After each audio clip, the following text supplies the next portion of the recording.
let's talk about the defendant's interview with law enforcement, okay? Yes, Judge. So, if I'm hearing defense correctly, you want the information left in, the statements from Detective Ramos dealing with the potential penalty the defendant is facing to show what? So what is the context you're attempting to show? So the issue is a little completely different. What I want to show is what this detective is saying to Ms. Andrews and why she's responding the way that she's responding. It's the conversation itself, the interrogation itself, if you cut out parts of it, you're going to misinterpret what she's saying, why she's saying it, and how she's saying it. There's points in time where the detectives are yelling and screaming, sometimes they're not. Sometimes they're threatening her, sometimes they're telling her things about other people's cases and whatnot to get her to do and say certain things. So if you start cutting out pieces of what they're saying, and then you say, this is what Alicia Andrews said in the interrogation room, this is why she said it, or she's lying about this, telling the truth about that. Well, hold on, because just the only thing at this point the state wants to take out are the statements or the representations the detective makes as to any potential sentence she's facing, correct? Yes, sure. Judge, that is, there are additional things, correct, but mostly it is the references to a life sentence, what will happen to her if she's in prison. Well, what else are you trying to cut out? Judge, there is a series of statements by the law enforcement officer that specifically references the evidence in the case and a jury. There are points that I want to take out where they're basically saying you're going to be convicted, you're going to be found guilty. Judge, I don't know why they would want that in there. Me either, but they do, so.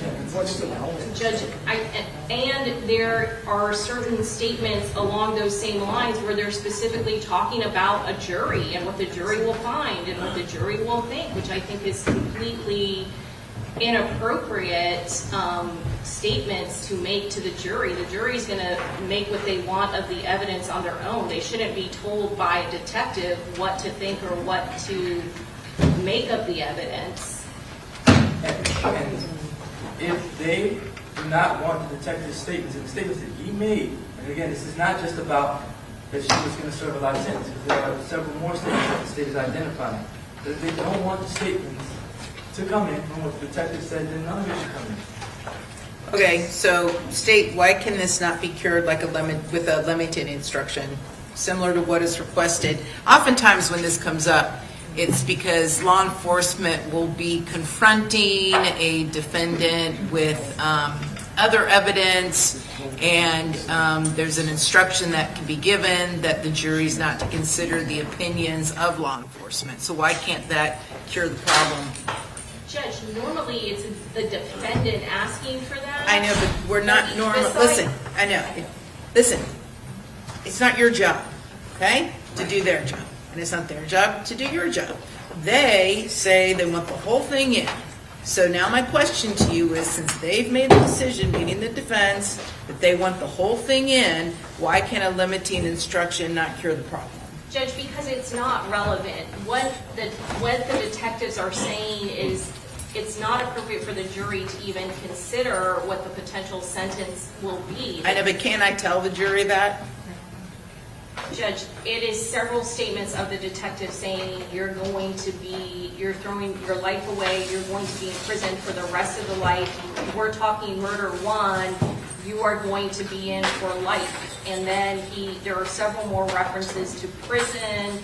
He says things 30 to life that she's facing. There's even context where the detectives are saying that she could do life and all the other people in this case that really killed a person could get away with it. Like, all of that, I think, is misleading to the jury and inappropriate for the jury to hear. And I don't understand how you take all of that out when there's more.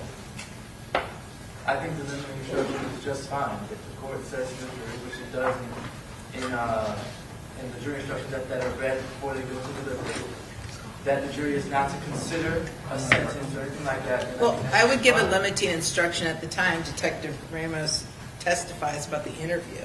That's fine with me as well. So it's That's what I'm inclined to do. Judge, if I can speak just briefly on Sure. this.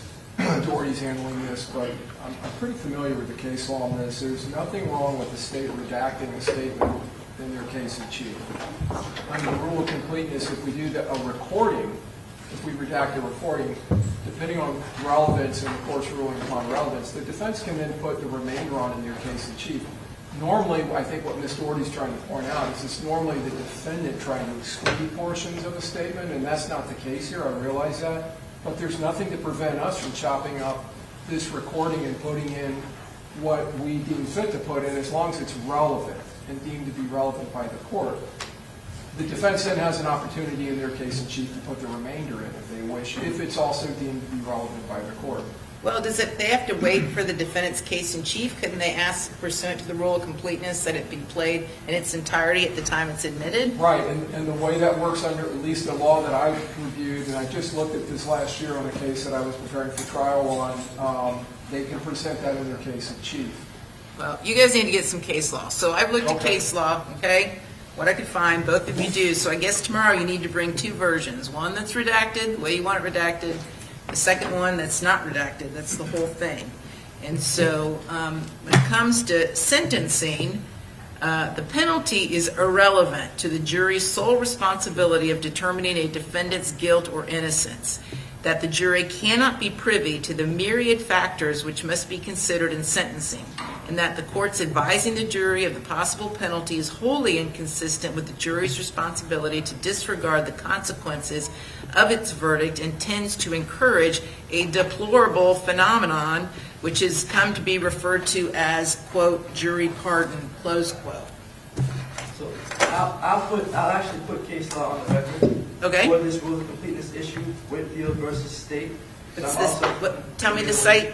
It's 933 Southern 2nd, 1245 is the first DCA case from 2006, which states that when a writing or recorded statement or part thereof is introduced by a party, an adverse party may require him or her at that time to introduce any other part or any other writing or recorded statement that in fairness ought to be considered contemporaneously, and an adverse party is not bound by evidence introduced under this section. Right, which is what I just said.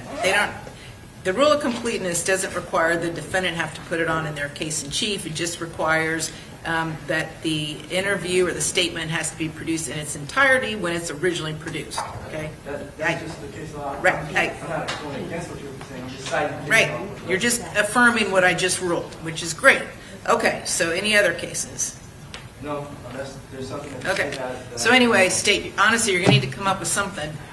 Okay. Judge, we'll send you case law tonight. Okay. I'm defense counsel. Very good. So then, assuming it stays in, I'm inclined to give a limiting instruction where we tell the jury they're to disregard any opinions by law enforcement regarding any potential sentence. As we discussed during jury selection, the province of the jury is solely to determine the guilt or innocence, and the province of the court is strictly its mind to determine the appropriate sentence. Okay? Something to that effect. Okay? Very good. See you guys tomorrow morning at 9 a.m. Thank you. Court's adjourned.